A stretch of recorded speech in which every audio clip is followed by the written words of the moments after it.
You are listening to the Mary Jane Society podcast, where you will meet entrepreneurs, cultivators, scientists, doctors, and inventors in the cannabis industry. I'm your host, Pam Schmiel, marketer and publicist in the cannabis industry. Today we meet Jason Reposa. He's the founder of Good Feels, a line of cannabis beverages he launched a few years ago in Massachusetts. We talked about his manufacturing operations, his business challenges, and how he is using a hemp version of Good Feels to build national brand awareness.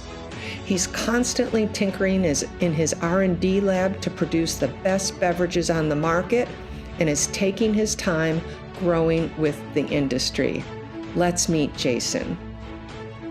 But I thought we could get started if you could just give us an overview of Good Feels and what the landscape, the beverage landscape is in Massachusetts. And yeah, just a quick overview before we kind of get into all the questions and things like that.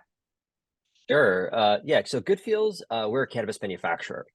We make all different types of products. We're known for our beverage manufacturing, but we also make enhancers and syrups. So we kind of run the gamut, and we do a little bit of co-packing for special people who like also want to get into the Massachusetts market.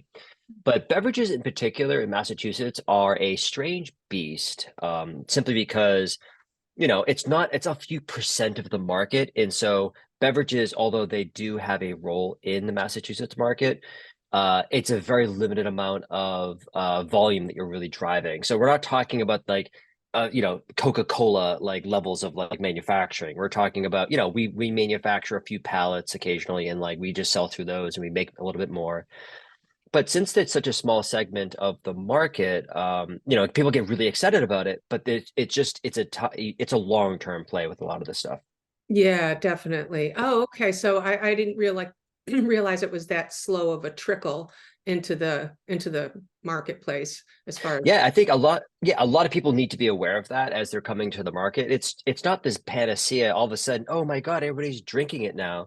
And yes, it obviously has a lot of benefits, and a lot of people have tried them, as well as some people who would typically smoke would also consume these as well.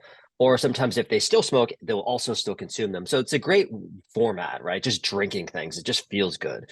Yeah. And so from our perspective, we just see this as a long-term play. Whereas right now, I think a lot of people are like, a lot of this stuff is kind of already passed a little bit, where originally people were like, there's a lot of money in cannabis, let's go.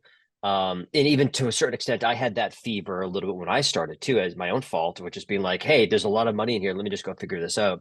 Yeah. And, it turned out that drinks are a thing. It's just, there's only a certain amount of drinks being sold on a monthly basis. I think it's $1.5 million in total. And then there is some seasonality. And so we've had a couple of discussions recently about our drinks to a certain, dispensaries that we always work with, just because we've got a really good group of dispensary partners. And they always say about the drinks, oh, catch us next spring.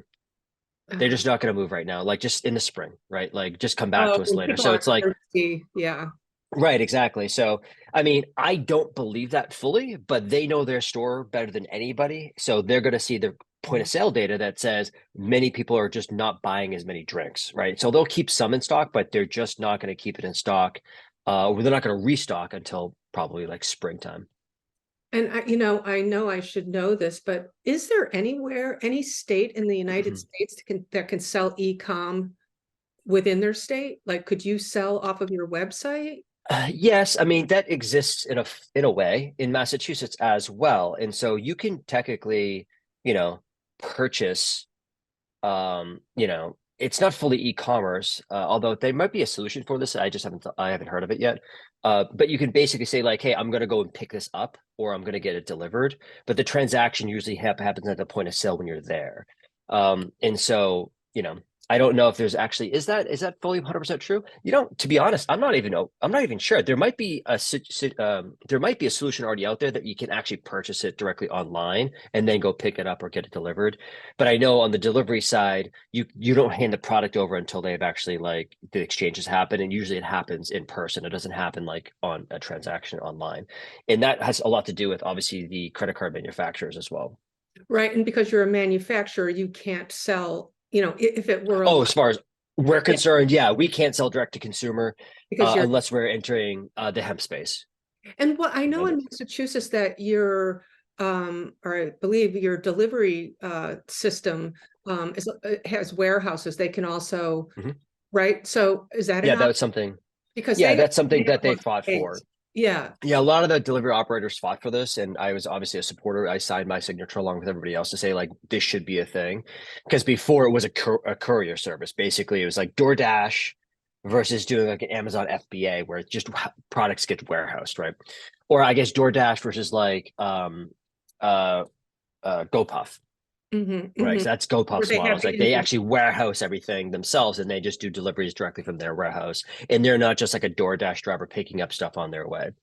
So yeah, that was actually a great win for the delivery operators. But beyond that, like that one is a way of going direct to consumer for us in a sense, because we can say, hey, if you want to buy it now, click on this button, and then one of our partners like Rolling Relief or Delivered Inc. or whatever will go and they'll actually like you can click on their website and it gets delivered direct to their door.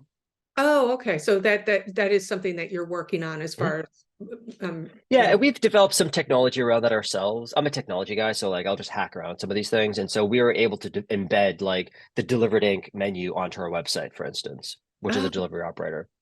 okay. And now, as far as hemp drinks as a business strategy, I know you mentioned previously when we spoke that you do have a white label hemp-based version of your Mhm. product as a strategy to build brand awareness on a national level.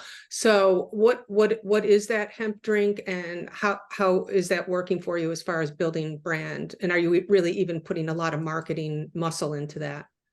Yeah, I mean, those are all great questions. So our drinks are basically the same drinks we have in Massachusetts, but where we produced it outside of Massachusetts because Massachusetts we already have a presence here. Yeah. So as far as like the marketing of it, kind of it's the Wild West again. It's crazy. Like I know some of the stats and some of these companies, how much money they're making. And for us, we're taking it very slow. We're not trying to like go, spend millions of dollars overnight because, cash flow, capital constraints, things like that, because there's inventory to purchase. It's like, it's a slow kind of long-term game, which is what we're all about anyways. But, you see some of these numbers that are coming out there, people making significant millions of dollars. There are other brands out there that, for instance, who is a drink, a asset light drink, meaning that they don't actually own any of the manufacturing. I think they are targeted to do, heard 26, but I just read $36 million this year. They And more than half of their revenue came from hemp.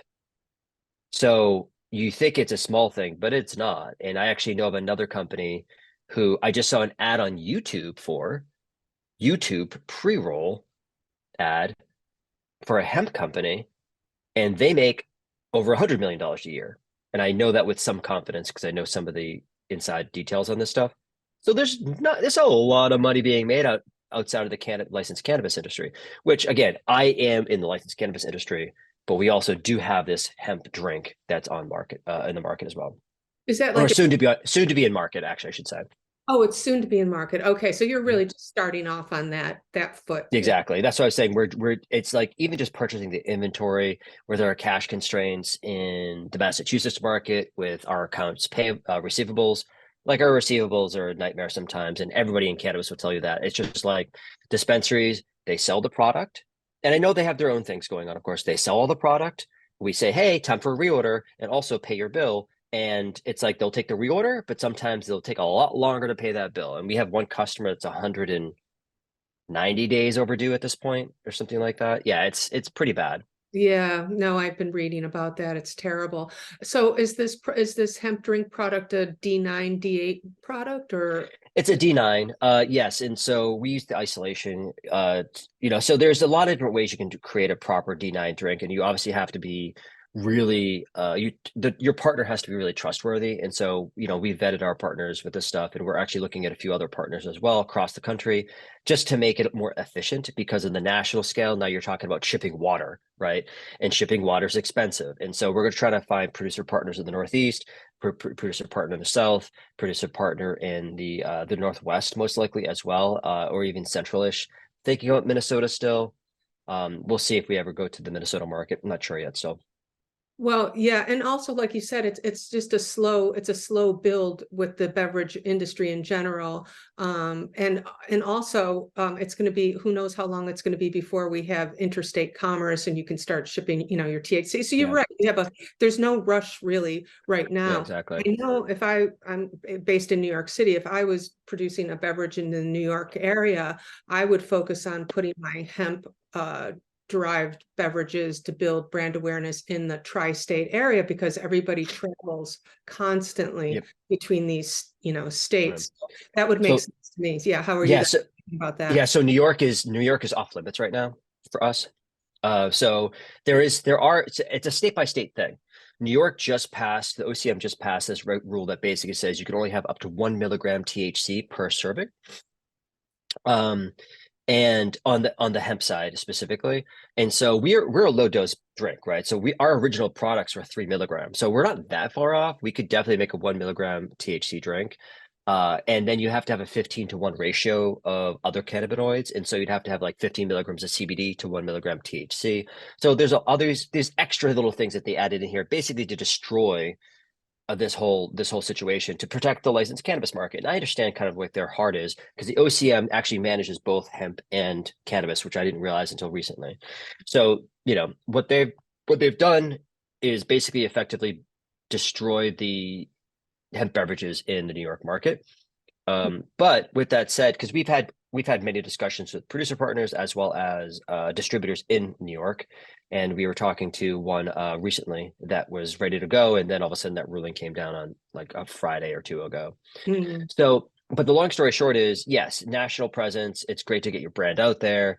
That's an important thing for me because, I started this company with the vision of, at one day, I'm going to have my drinks. And I've said this on podcasts 2 years ago, basically. One day in the future, my drinks will be on a bar in Brooklyn. Because I'm actually, I was in Brooklyn. I was in New York City for about 13 years. And a lot of those years were spent in Brooklyn. The last 11 or so were in Brooklyn. Mm-hmm. And I imagine my old haunts back in Brooklyn, those old, bars that I used to always go to. And I could just see my drink on that counter. And I'm just thinking to myself, it'll get there. Mm-hmm. And guess what? It got there way faster than we thought we were going to get there. Because people already asked us to provide kegs to them. So not even finished like RTD ready to drink beverages, but actually like literally like kegs of our drinks to go into bars and restaurants on premise, and very exciting. But so it's already there in some states. New York, unfortunately, just flipped the switch back on me, so I'm gonna have to wait to finish that dream off. But there's a bunch of other states out there, including Minnesota, that you can sell even on premise. Yeah, I know. Minnesota seems so exciting for the beverage industry. And also, I don't know if I really see a low THC, 2-3 milligram in a bar. Do you? I guess there's some people who just go in it who really, this is kind of like the non-alcoholic drinker generation, so maybe I'm wrong, but anyway. No, it totally is, because they're supposed to be sessional experiences. And if you don't want to consume alcohol, your only option right now is, well, there's better options without a doubt now, such as, athletic brew, which is what my go-to is probably an athletic brew if I can get one. And then I'll just infuse it with my own drops, because I also make enhancers.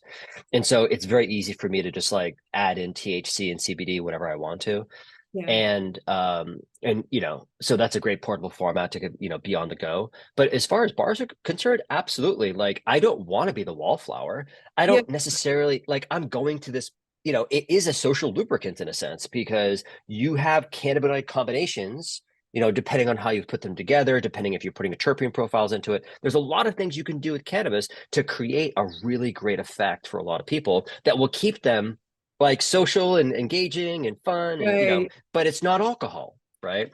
And so there is a model for that. There is a business behind that. It's but it's going to take a little bit to get there, because everybody's just trying to figure out like how to get these drinks in different places right now. Never mind all the different combinations and flavorings and all this other stuff that you can put together. Right. So as far as manufacturing, what's the trickiest part of manufacturing a cannabis beverage? Well, back in the day, it was say like 3 years ago, it was the no, actually not even. There's a few different things. So can liners, there's still like a little bit of issues around can liners. So if Yeah. you've heard of the can liner issue, that's one of the biggest problems. So one of the hardest parts in the very beginning was around can liners, and it's gotten better. But basically, can liners, people think, oh, I'm drinking out of an aluminum can. Well, there's really plastic inside, right? And so since it's lined with plastic, and cannabis oil is an oil, and plastic's petroleum based, it links it together. And so there's better liners out there, and there's more coming out. Actually, I know a company that's actually producing a really great can liner soon that's supposed to have no what's called scalping. In that case, that will be a dream come true for a lot of cans, because a lot of the cannabis companies, when they first started, they put all this THC into this drink. 6 months later, there's like nothing left because it's all in the can liner. So when you're drinking it, people are like, I'm not getting high anymore. So that was one Oh, issue. that's awful. Yeah, imagine that you spend all this money on this drinks and 6 months later it doesn't exist. There's no cannabis left in it. Then there's typical supply chain stuff. Getting cans at some point was really difficult. It's gotten much better now. Getting, those XO lids has been problematic in the past, like standard supply chain stuff that you kind of see all around. And then, a lot of it comes down to like who you are working with in the manufacturing side. So everything we do on manufacturing has to be like super high quality. Everything we put out it's going to have the stamp of approval of Good Feels, like everything, whether it's co-packing for somebody else or even our own products, we treat them the same. And we want to make sure that we put everything out super, super high quality. So from our perspective, we want that in our producer partner ourselves. And so when we actually were looking for different producer partners, we found an operation in Texas that we really, really liked. And we were like, these guys know what's going on. They know what they're doing. We worked 8 different iterations in our formulation, and we got it really, really great. So it tasted fantastic. And so from our perspective, it's all about high quality. And so part of the manufacturing issues that you find a lot, especially with co-packers, is they don't care. They don't care nearly as you, which is to be, it's always a thing. People always say it, like no one's going to care as much as you do. But at the same time, you've got to find somebody that you trust, that you believe in their process, as well as they produce really just high quality stuff. That is 100% what it comes down to. I would not trust my brand with anybody unless they could always deliver high quality stuff. Right. This is what you hear brand owners talking about all the time that are trying to expand and develop partnerships, manufacturing partnerships. What happens when interstate commerce happens? President's doing in the polls. Right. So so yes, absolutely expansion. We have a 4,500 square foot expansion that we're working on right now. So that expansion is going to house a lot of our co-packing opportunities as well as our own brands. And so we're working with a few different people right now in kind of like almost like a joint venture to be able to put together like a really great, state-of-the-art canning line into this new expansion. And then a bunch of, full commercial kitchen, yada, yada, yada. So 4,500 square feet, in this existing building. And so it's just like, next door as an expansion kind of thing. So it's really clean as far as the regulation side goes. We just have to add a security and a couple extra features, and we kind of just start building. But that would eventually house, if it does go federally legal, then yes, that would house probably our manufacturing for the national brand as well. Right. With that said, who knows, by that point, when federal legality happens, maybe our hemp company is bigger than our cannabis company. And then at that point, we'll still use asset light, we'll be co-packing across, the different states. So I'm sorry, I'm mixing these two things up in my mind too. So as far as your expansion plans right now, without interstate commerce, are you talking to people or? Not on the licensed cannabis side. I get, so every day, literally every single day, I get an email about, hey, can you co-pack for us? Hey, do you want to come into this state? Right. I had somebody from Minnesota or Michigan in the licensed cannabis market say, hey, if you bring us in, we'll bring you in. Right. Oh. I get so many offers and opportunities to go into other states, but it is not a great strategy, at least for us, because we're fiscally responsible. right? If you try to go into a new state and you don't have the money to support boots on the ground, literally people going into the stores, promoting your product, saying like, hey, we're Good Feels, you're going to fail. Yeah. I've seen so many brands come into Massachusetts because Massachusetts is still very lucrative. I don't think people realize this. As much as my receivables, I complain about receivables. It is a very lucrative state to be in still. And I've seen so many brands come in here as a flash in the pan. They just come in, they set up shop, they say, hey, it's going to sell itself. It does not sell itself. You still need to support this, whether in sales, but also in marketing. Like you have to be there. If you're not there in store promoting this thing, the dispensaries also don't want you either because they want you to help sell your product as well. They don't want it just to be on their shoulders and their bud tender shoulders. That's right. They're not there to scale your brand. They're there to sell your brand. I mean, that, that's crazy. And plus, I guess you also answered the question by saying that you're going down the hemp road to build national brand awareness. Exactly. Which is easier to do. Yes. Right. There's the bifurcation in the market. And so for us, it's like hemp is easy. We can do e-commerce D2C, which we already talked about a little bit about, but as a real like D2C relationship where I get to own the consumer, where right now I don't own any of the consumers. They buy from the dispensaries. I don't know who half these people are. Actually, I don't know 99% of these people. I only know the people who'd say, hey, I love your products, and they write reviews and stuff like that. I know those people. Other than that, I have no relationships with a lot of these people, outside of Instagram and stuff like that.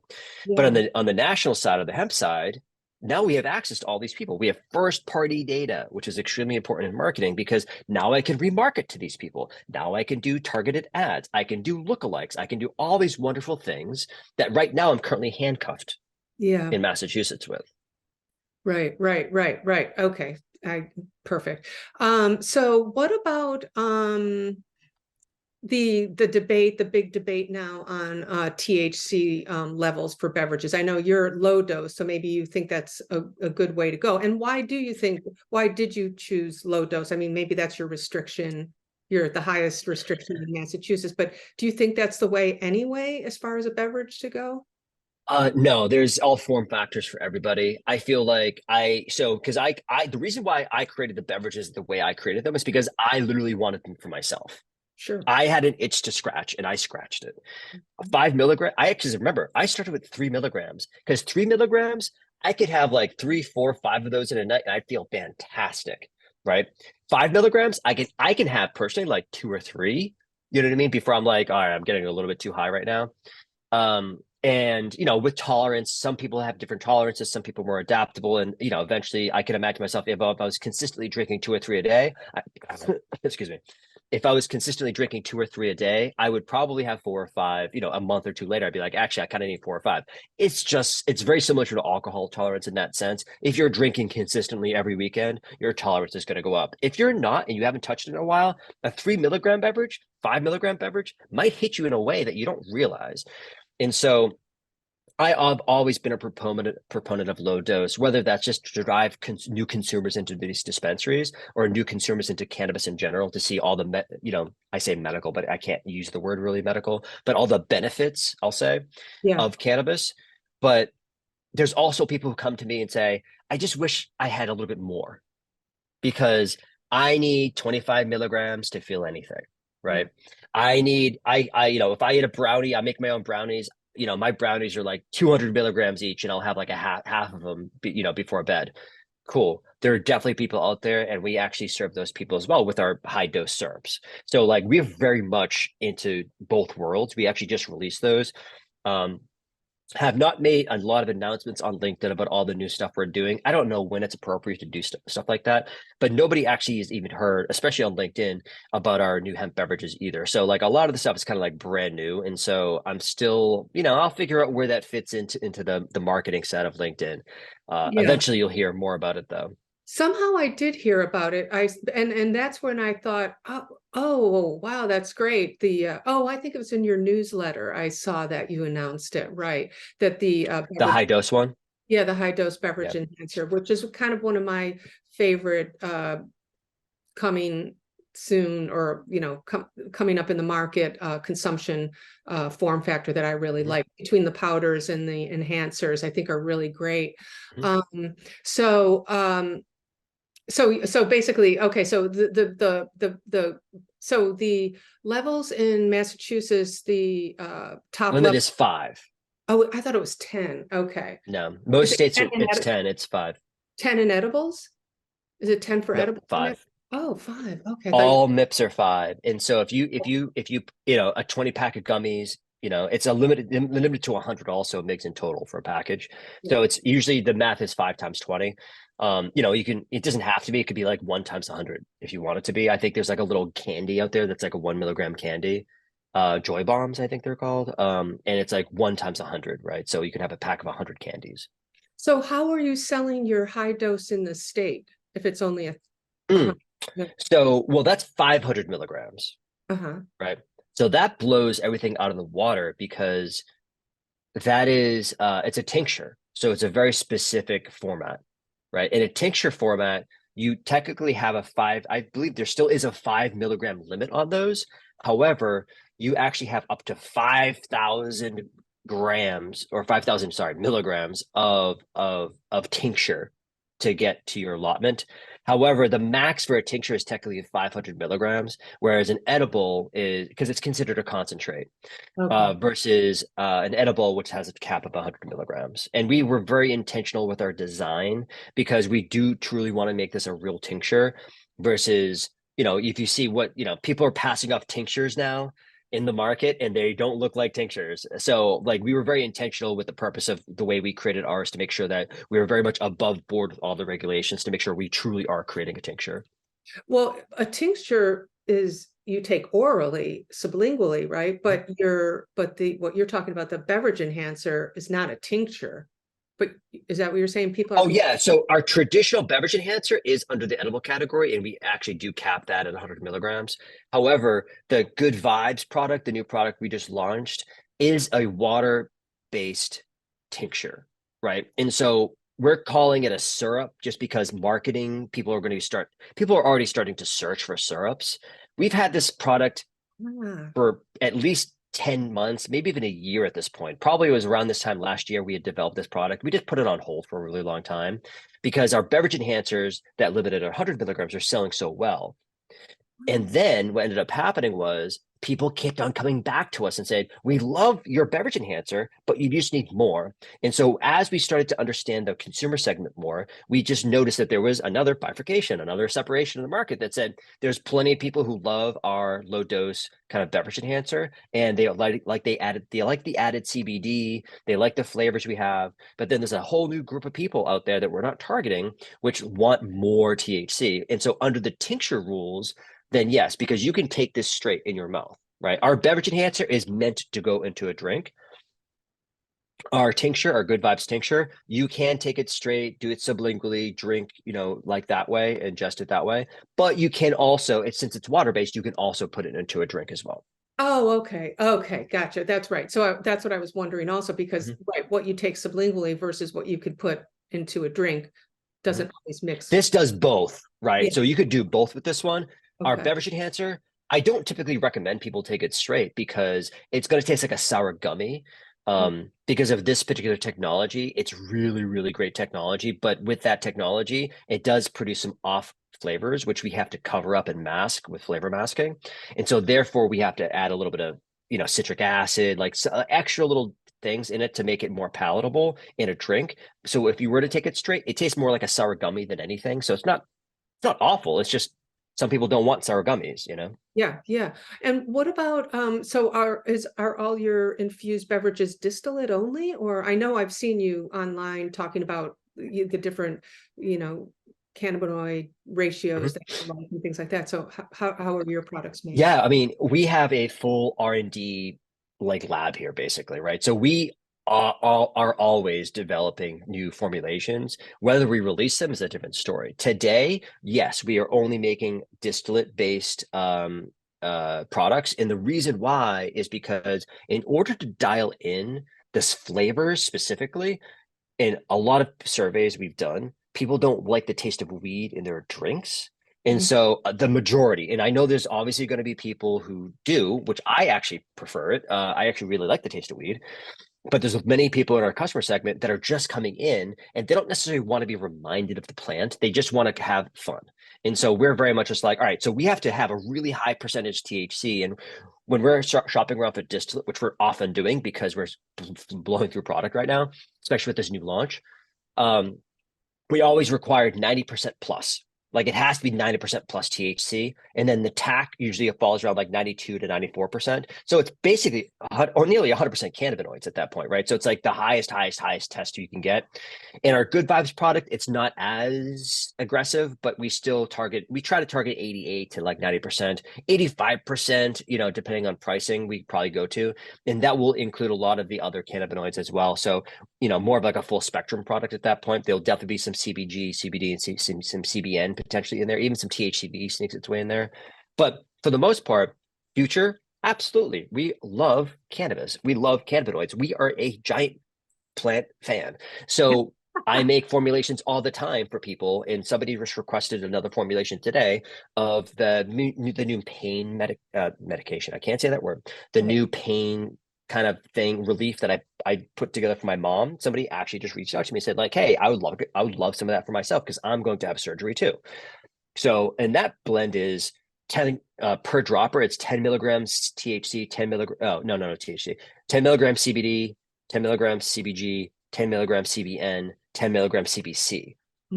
So like this is a blend that as we start to learn more about the plant and the more about the individual cannabinoids, as these things come out, like CBG is great at unlocking things.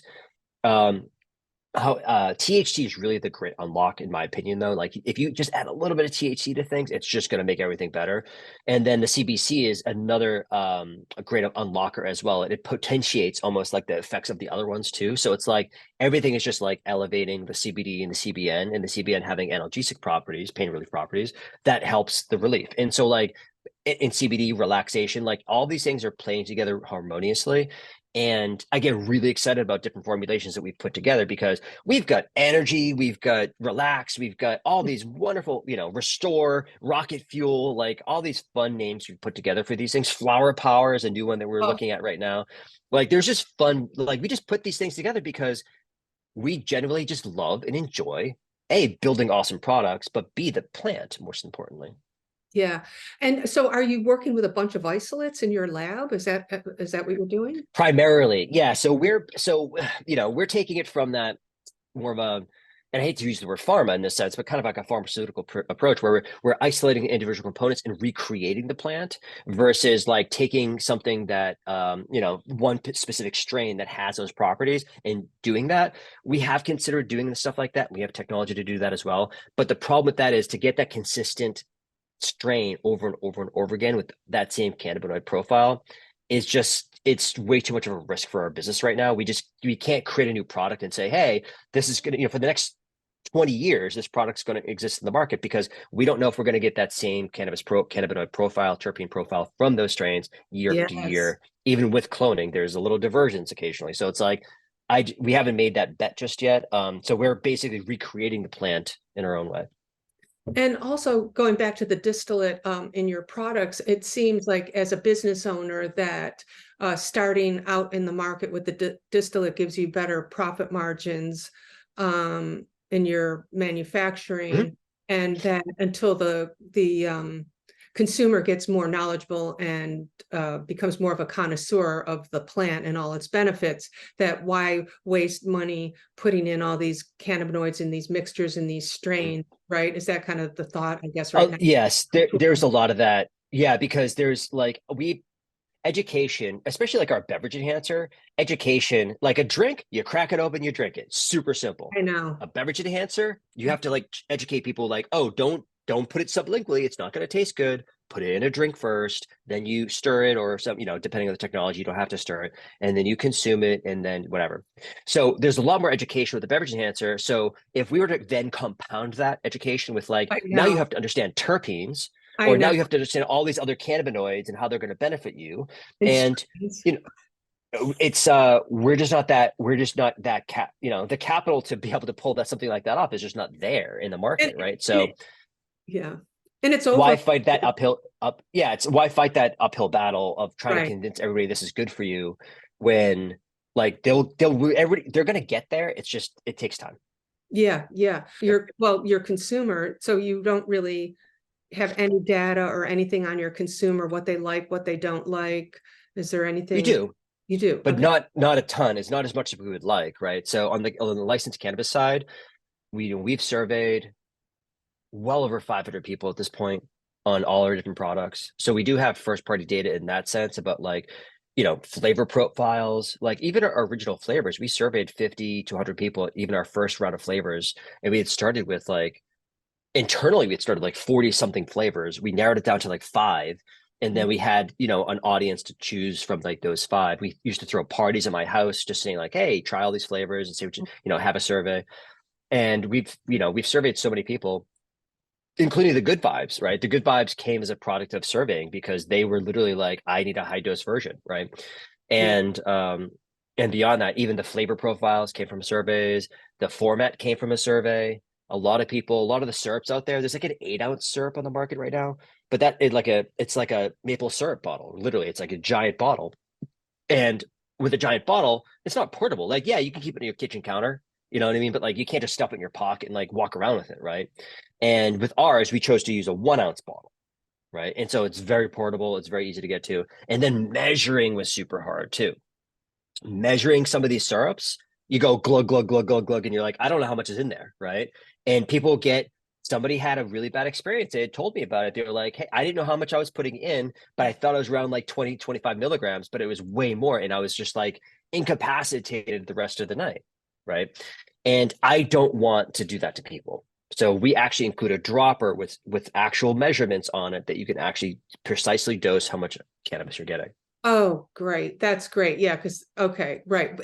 Does that have to do with because do you have to shake it before you use it? Like do things and you might get more in a dose? I mean, besides not knowing No, how much is it? it's No. homogenous. However, we always say shake anyways, just because, Yeah. and people take tinctures and they shake them all the time. So Yeah. it's Yeah. just going to be a thing. Yeah. But Yeah. no, all of our technology is fully homogenized. And so like there's technically should not have any separation even after a year. And we've tested all of our products pretty extensively at this point, and we've been in market for like over 2 years now. So but I will say that we did have original issues maybe like in the very beginning, but those have basically all been sorted out at this point. But now as we kind of continue to evolve, the measurement is really just there as a way to control your dose. So just to wrap it up, I'm thinking on a national level, I'm sure as a brand owner, you're always looking at the competition and people around you. Well, first one, are there other beverages in Massachusetts market that you're competing Mhm. against?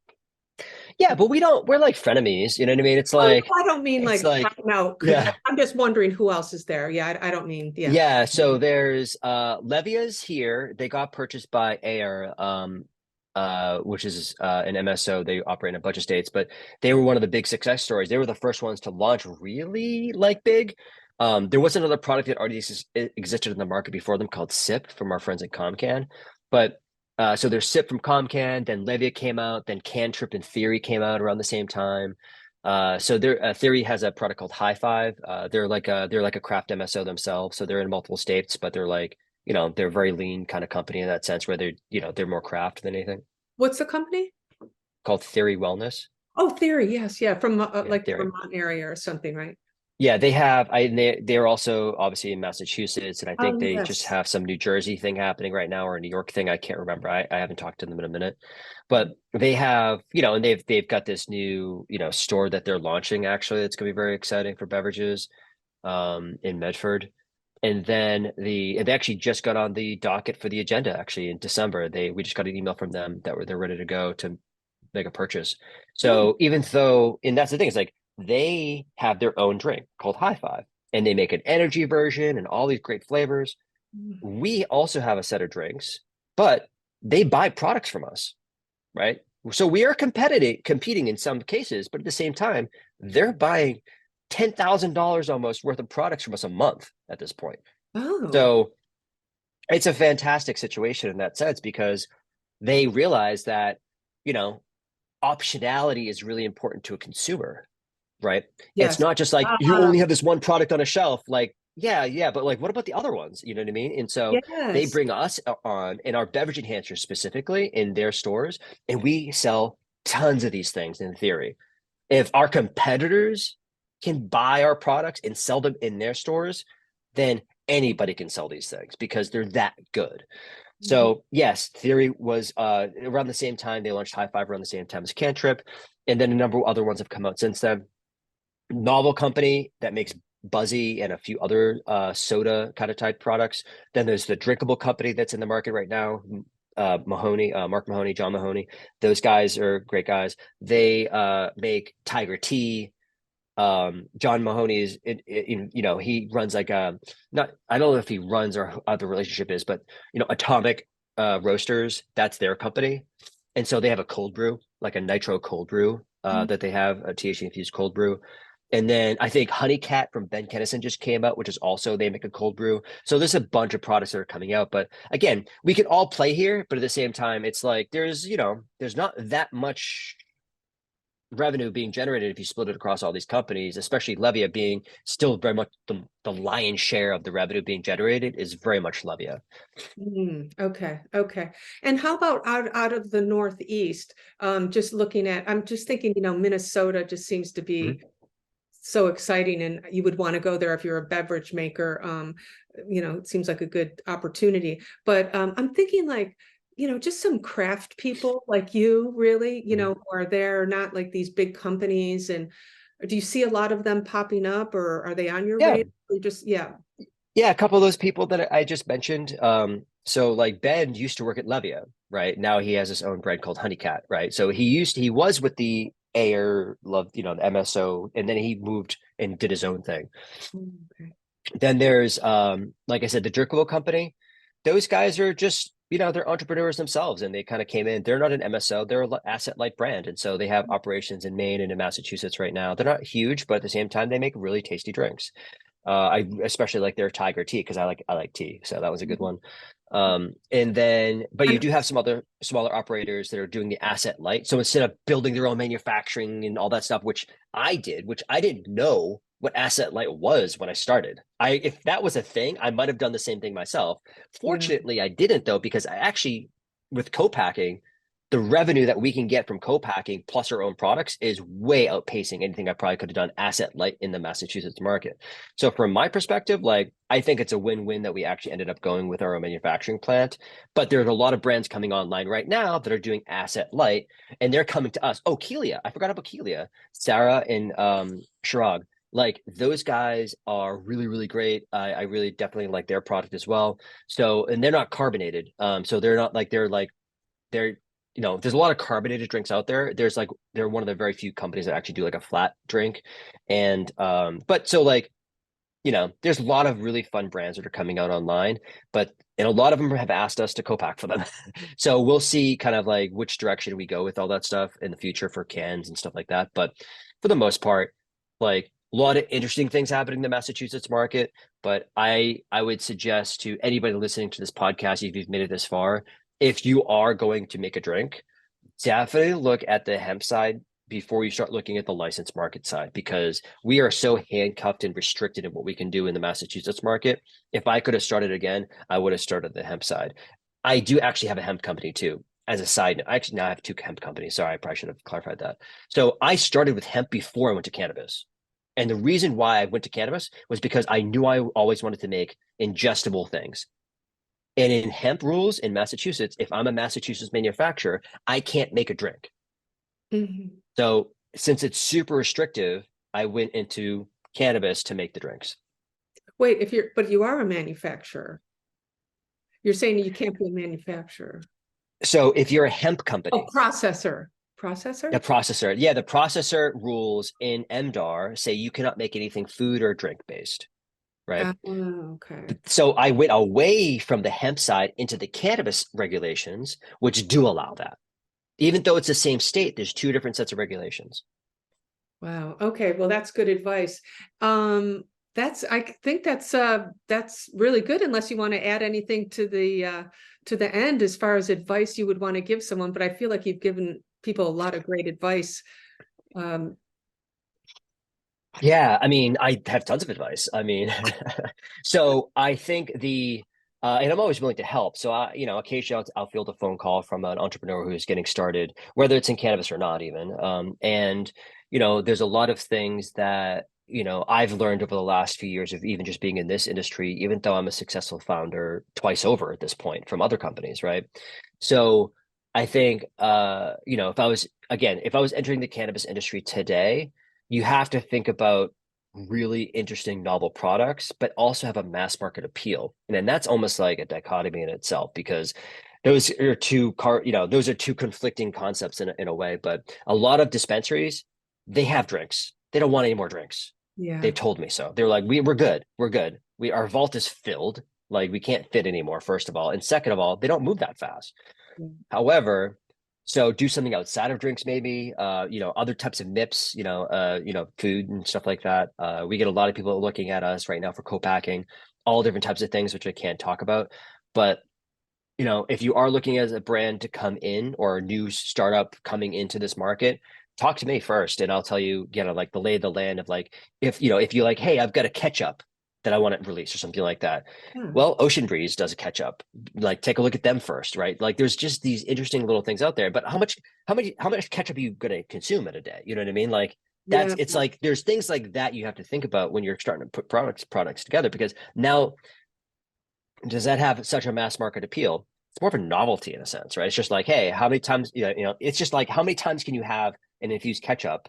You buy a pack. It sits in your cabinet or your fridge for about 3 months. It's true. And then, hey, I ran out, and then I'm gonna go buy another pack. Like, it's just like at that point, if you're doing condiments, I get a little bit like, I don't know if that makes sense. So, but definitely talk to me if you're thinking about doing anything inside Massachusetts, because I know I'm very well versed in the lay of the land, as well as I have a lot of the connections you probably need. Wow, thank you so much, Jason. It was so nice